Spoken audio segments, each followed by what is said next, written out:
Welcome back to I Am Refocused Radio, man. Today we have another show, but we have a returning guest. We have the one and only Terry Tucker. He is a leadership mindset and motivation expert. He's an author and international speaker as well. But don't stop there. He's also a former NCAA Division I basketball player, founder of Motivational Check LLC. He has served as a marketing executive, SWAT hostage note negotiator, and a cancer warrior. If you still can't catch your breath after that, he is an author of multiple books, Sustainable Excellence, and also a new book that we're going to be discussing today, Four Truths and a Lie, Ancient Wisdom for Living Your Modern Purpose. First and foremost, I want to catch my breath and say, Terry, thanks for coming back on the show, man. How you doing? I'm great, Shemaiah. Thanks for having me back on. I'm really looking forward to talking with you. I know you have experienced tremendous growth. I skipped a lot of parts in your resume, but you have been on countless platforms, podcasts, radio, and TV. So when you think about your new project, Four Truths and a Lie, kind of break down what was the inspiration behind that new project. Yeah, so I kind of have to go back to my first book. When I wrote Sustainable Excellence, which I wrote in published in 2020, I always kind of felt that there was a second book. You know, it's Sustainable Excellence, 10 Principles to leading your uncommon and extraordinary life. And that's a book about success, how we can be successful. And I felt that there was always another book that was about another word that started with the letter S, and that was significance. Success is what we do for ourselves. Significance is what we do for other people. And so, there was the excitement around releasing that first book, and it's the first book I ever wrote, and it was great, and it was fun. But there was always that tug of, look, there's a second book in there somewhere. And so in November of 2023, I started to write Four Truths and a Lie. But it was intermingled with my cancer journey. I was going to the hospital for an entire week, every 3 weeks, to be treated for the cancer that I still have. And so there was kind of I call it a fits and starts. You'd start working on it, and then you'd have to stop for a week. And then maybe it was 10 days because you had to kind of recover, and then you'd get back to it and things like that. So, I think a lot of times in life, we think life is linear. We start at A and we just keep going until we get to Z. And what I found, certainly through my basketball journey, through my cancer journey, and through writing books, is that, we start at A and then we kind of plateau, and then we even work harder and we get worse, and then, we work even harder, and then we move in the right direction, but it's not linear. It's up, down, plateauing, and things like that. So finally, after almost 2 years, September 11th, Four Truths and a Lie came out, and I'm very proud of it, very excited about it. And I appreciate the opportunity to be on here with you today and talk about it. You are telling the truth about it not being easy, because if it was easy, we know the saying, anybody would do it. So when you think about the commitment it takes to not just have a positive attitude and mindset, because in your case, you're still a cancer warrior. So you definitely have your true challenges outside of trying to publish a book and just maintain a quality life. What's some of the consistent things that you try to keep intact with yourself personally that allows you to be in a good position to carry through and have good productivity? I think it's realizing, at least for me, that the journey through writing books, I mean, Shemaiah, if you would have told me when I was in high school or college that I would ever write a book, I would have told you were nuts. There's absolutely no way that I would write a book, not alone write two of them. And so I think this is, and I've learned this through my cancer journey, this is something that's bigger than me. I have a very strong faith in God. And there's sort of an old joke that says when we talk to God, it's called prayer. When God talks to us, it's called schizophrenia. So God has never talked to me and said, hey, Terry, you need to write a book. But I think what God has done is put enough people in my path that have suggested, hey, Terry, you should write a book. Hey, Terry, you should write a book. And I really kind of put that off. And I think that kind of goes back to God's free will for us. He doesn't make us do anything. He makes suggestions. He wants us to do things, but it's a matter of, do we want to do them? Do we want to do what he wants? Or do we just say, hey, you know what? I'm going to do what I want. And so, this whole thing has been something bigger than me. And when I started writing Four Truths and a Lie, I never expected it to be as faith-based as it turned out to be. It was, I talk about these four truths, and then the lie is kind of what we're sold sort of in our lives about what makes us important or successful or influential in life. And I never got to a point where it was this is all there is in life, And so when I started putting all this together, it was, I'm just gonna put these stories in there. And then it was, well, this is a faith-based story and it's a really good one, so I'm gonna put that in. And then there was another faith-based story and I put that in. So it's not all faith-based, don't get me wrong, but at the same time, there are a lot of really good stories that are faith-based that kind of are interwoven with just regular things that happen to people that I know or that I worked with or that I know of, that I think illustrated the points I was trying to get across. So, like I said, it started one way in my mind, and it ended up being published in an entirely different way, based on what I wanted to write, based on, I think, what God wanted me to write, and based on the people that I had in my life that were making suggestions like, hey, you're cherry picking these numbers here. You know what? You need to be more well-rounded in this. And that's what I need. I talk about my Magnificent Seven, which are 7 people that I give the book to, and their job is basically to pick it apart. What's wrong with it? How can it be better? Does this make sense? Does it not make sense? What do you suggest I do to make it better as a reader? And these are people from all different walks of life, financial people to medical people to just my I don't say just my wife and daughter, but to my wife and daughter, who are people that know me and know how I think. And so it's a combination of putting all that together and saying, this is the best product that I can put out there, and hopefully will make a difference in people's lives. And that's true commitment, having not just thick skin, but understanding that what people can bring to your intention, it has a lot of weight and value, and be able to use that to fine tune the product. I mean, I already checked out.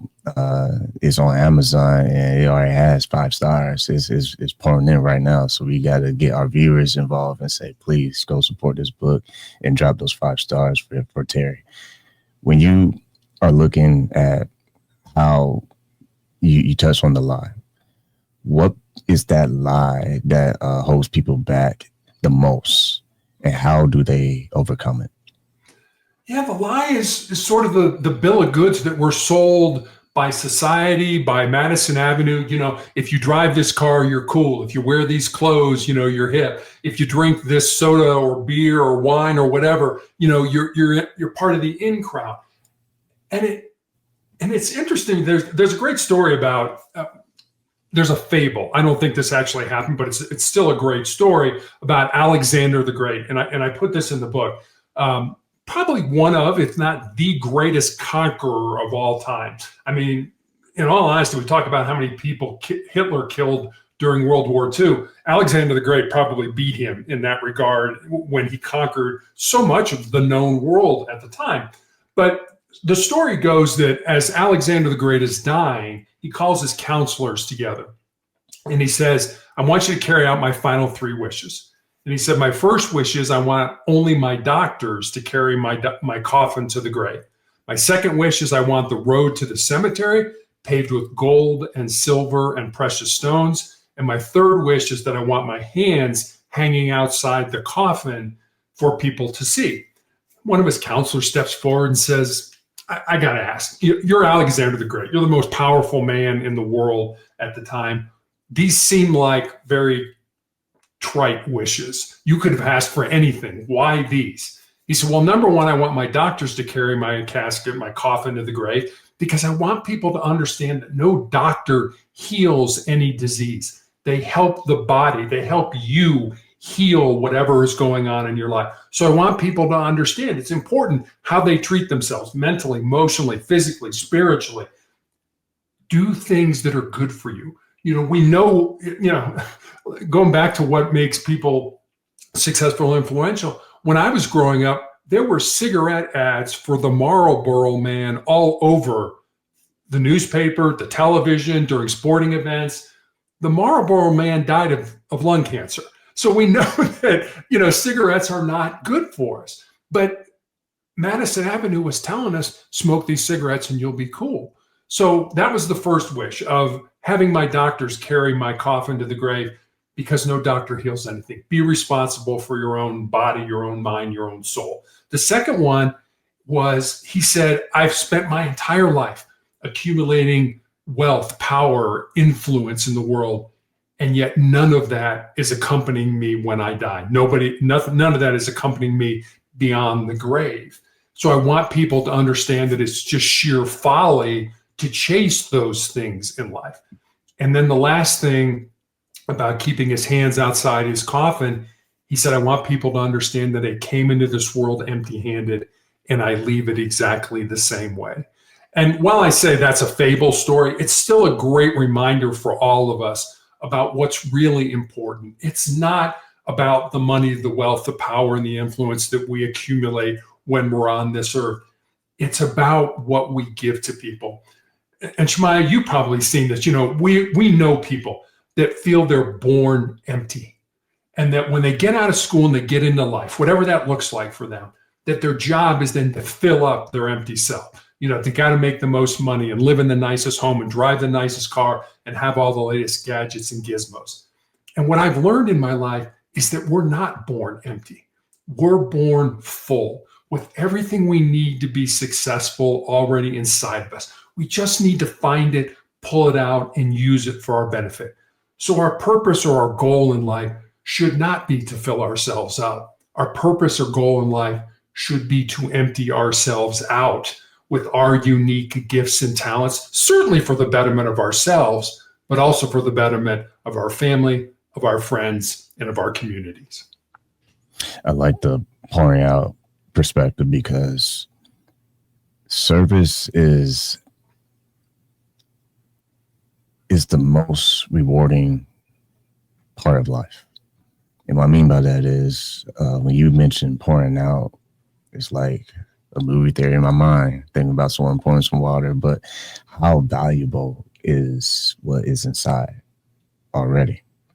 And if you spend your life trying to put stuff in and mix up with what's already valuable, you almost taint and contaminate what was already inside. And all you really had to do was take your time and energy and talents and just use it for something that's bigger than yourself. Firsthand what it's like to be trusted, to be playing in sports on a high profile level. Not everybody has those opportunities. Not everybody has the opportunities to write a book, but you've been able to experience those experiences. And whether there are good chapters or not so great chapters, the book itself has so much value in it. Touch on that for us, because there can be someone out there right now who they are thinking too much about what this world in comparison has compared to what they have. And maybe they just need to step back real quick and say, you know what? I do have something valuable. I just need to appreciate it more. Yeah, it's a great comment you made. And actually, there's a story in the book about, and this true story. So I mentioned that I have cancer, and I'm treated at the infusion center at the University of Colorado hospitals. And for 4.5 years, I was on a clinical trial drug. And when I first started on that drug, there was a nurse that was taking care of me, a fairly experienced nurse, and she was training a very young nurse, about 25 years old, kind of just come into the nursing profession, already a nurse, but training her on how to do things on the unit. And that young nurse, about 6 months later, was taking care of me by herself. And during the treatment, she came in and she said, Terry, I've got a story I want to tell you, but I'm not sure how to tell it to you. And Shemaiah, I didn't know how to respond to that. What do you say when somebody says something like that, And so I said, well, I hope you decide you want to tell it to me, because it sounds like I might enjoy it. So for the next couple hours, she's in and out doing what she needs to do for my care. And then finally comes in, sits down. She said, all right, here's the story. She said, when I first met you, I was going to get out of nursing. I had a very good friend of mine die. I was in a really dark place. I talked to my family. I was going to quit nursing, and I was going to go to work for Amazon. And she said, and then I met you. And I see how you come back every single day, even though you have these terrible reactions to this medication. I shook very violently. I threw up. I had a headache, a fever, and all this. And she said, you keep coming back. No matter how bad it is, you keep coming back every day. And she said, then I went back in your chart when I was caring for you, and I read everything you've been through. You had your foot amputated, your leg amputated. You were on all this medication. And she said, when I finished reading your story, I knew I was where I was supposed to be. Now, Shemai, if she would have never told me that story, I would have had no idea that just my life, just the way I live my everyday life, had such a positive impact on this young lady. So anybody who's out there listening to us right now, if you think your story doesn't matter, if you think nobody cares about what's going on, I can promise you there are people out there, people you may not even know, that are watching how you handle the adversity in your life and would give almost everything they have just to walk 5 minutes in your shoes. So don't ever think your story doesn't matter. It absolutely does. And you need to share that story with as many people as you can. And that's exactly what you're doing right now on the show. And I talked to you in the green room a little bit about how this platform has grown since having you on in the past. And I want to comment on the pouring out aspect again with what you said earlier. The process of pouring out, it's something you learn to appreciate over time, because in the moment it may not feel as happy-go-lucky and amazing. I mean, just what you said moments ago about what you had to go through with your treatments. Those moments are not the most smiley face moments in the world, but that experience is very rich of life lessons. And the fact that you inspired that young lady, that's what this show is about. That's what this show was always meant to be. It is to highlight individuals like yourself who have real life happening. It's not always positive, but despite that positive or lack of positive experience, you still find something inside to say, you know what, it's bigger than me, and I'm going to still keep going no matter what. I'm not going to just stop and quit, even if I have probably a good excuse to. But you know this too well. There's no excuse. When you know something's bigger than yourself, you pour even when there are days you feel empty. Touch on that, because sometimes people can feel like, but dang, man, I feel like I'm just empty, I'm drained. But could it possibly be because they are looking in the wrong places? It might be. And I'll give you another story. This is another story from the book. True story, happened back in the 1950s at Johns Hopkins University here in the US. There was a professor there by the name of Richter, and he was doing experiments with rats. And as soon as I say rats, people are like, he's going to tell a rat story. You know, I'm going to tell a rat story. So hang with me here, folks. So he wanted to see how long the average rat could tread water before it sank and drowned. And so he put a group of rats in a tank of water that was over their head. And the first time, the first group that he put in basically treaded water and was gone in 15 minutes. He said, okay, took note of that. Then he took a second group and he put it in the exact same tank of water that was over their head, and he watched the rats this time. And just as they were getting ready to sink and drown, he reached in, grabbed them, pulled them out, dried them off, and let them rest for a while. And then he took that exact same group of rats and put them back in that exact same tank of water. And the second time around, on average, those rats treaded water for 60 hours.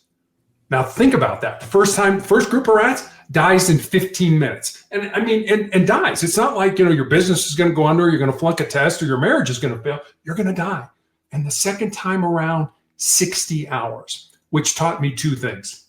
Number one, the importance of hope in our lives. That if we know we're doing the right thing, maybe not today, maybe not this month, maybe not even this year, but there's a good chance, nothing's 100%, there's a good chance that we'll get to where we want to be if we just stay the course, if we just don't quit and give up. And the second thing it taught me was just how much more our physical bodies can handle than we ever thought they could. Now, don't get me wrong. I think we all have a breaking point, but that breaking point is so much further down the road than we ever thought it would be. We quit, we give up, we give in because unfortunately our brains don't have our best interest in mind. Our brains are telling us, hey, Terry, this hurts. It's uncomfortable. Stop it. And we listen to our brains. But we also know the only way you're going to grow, the only way you're going to get better, the only way you're going to improve is if you step outside those comfort zones and do things that make you uncomfortable. So on those days where, you know what, I just don't feel like doing it. I don't feel like going to, to the gym. I don't feel like going for treatment. I don't feel like going to work or taking my kids to school. Those are the days that you just got to do it. Because tomorrow will be better, or maybe the next day will be better. It's kind of like we were talking before. Life isn't linear. It's the up, down, up, down, up, down that hopefully at the end will get you to where you want to be in life. So believe me, I have those days. I don't want people to think that, I would go to treatment and I would cry. I would feel sorry for myself. I would feel down. And I found a really quick and easy way to flip that around on yourself. Is when I'm doing that, what am I doing? I'm looking inward. Woe is me. Look how terrible things are. Feel sorry for Terry. I find a very simple way to get around that is to go find another human being to connect with, another human being to work. And I can do that at the hospital. I can sit in the waiting room waiting for my treatment and see kind of a newbie come in, sort of that deer in headlights look that they're scared. This is their first time there. What's going to happen? Kind of looking around. And I find just wheeling over in my wheelchair and saying, hi, I'm Terry. What's your name? Because now that person feels that they're seen as a human being and not as a cancer patient or not as a number that's going to be treated here at the hospital. And I tell them, these are the greatest nurses, the greatest medical assistants you are going to be taken care of. And it's almost like a weight is lifted off. And all I did was tell them the truth. All I did was tell them about my experience. So when you're in those dark times, go find somebody else to make a difference in their life too. Once again, you've been listening to Refocused Radio and watching us online, talking to our guest today, Terry Tucker. And make sure you get a copy of his book, Four Truths and a Lie, Ancient Wisdom for Living Your Modern Purpose. I want to close this episode with purpose. And when you think about what purpose means to Terry's life, what are some of the hard truth lessons or lesson that you appreciate the most now that you're still here doing your thing?